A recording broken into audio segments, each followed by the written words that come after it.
Well, welcome back. You're listening to MyTechnologyLawyer.com. This is Scott Drawn, your host in Ponte Vedra Beach, Florida, and we have Ken Mettler on the line with us. He is in Bakersfield, California, and he is with the California Republican Assembly. Ken, welcome to the program. Well, pleasure to be here. Thank you. Yeah, we are interested in what's happening in California. But something that is on the minds of all the Republicans and Democrats alike, Americans across the country today is, of course, it is the anniversary for September the 11th, and we had some discussion about that at our 10 o'clock show. Let me get your view on it. It's a bit of a delicate balance. On the one hand, we want to honor those that lost their lives, and there were some tremendously heroic acts that occurred during those episodes. On the other hand, we don't want to give too much attention or credit to the terrorists who actually inflicted the damage. How do you balance that? How are they doing it in California? Well, it is interesting that the politically correct crowd will try to distort the events of 9/11 and convolute it into something it should not be.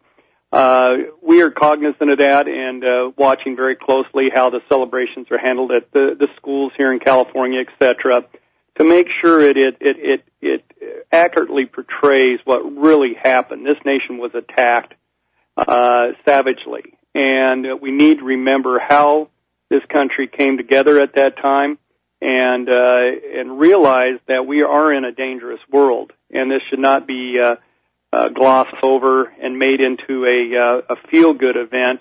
It needs to be an event that is historically correct.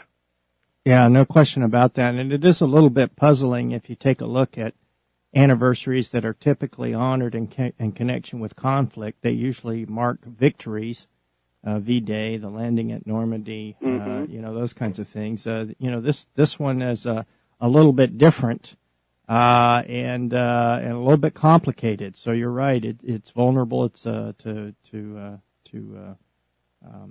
spin. It's vulnerable to spin. It is, and in California, of course, we're in the, right here in a liberal hotbed, a very dysfunctional state. And so, you have to be very cognizant that the liberals will try to use the school systems as an indoctrination camp, and we have to be cognizant of that. And so we're, in our group, we have a lot of patriots spread throughout the state who are good watchdogs on items like this and make sure that we're properly honoring our first responders and our military. And so we have been very vigilant to make sure that this is portrayed as a national defense issue, and it's not something about community service. Yeah, outstanding. Well, we are relying on good leadership like yours to help with that. Let's talk a little bit about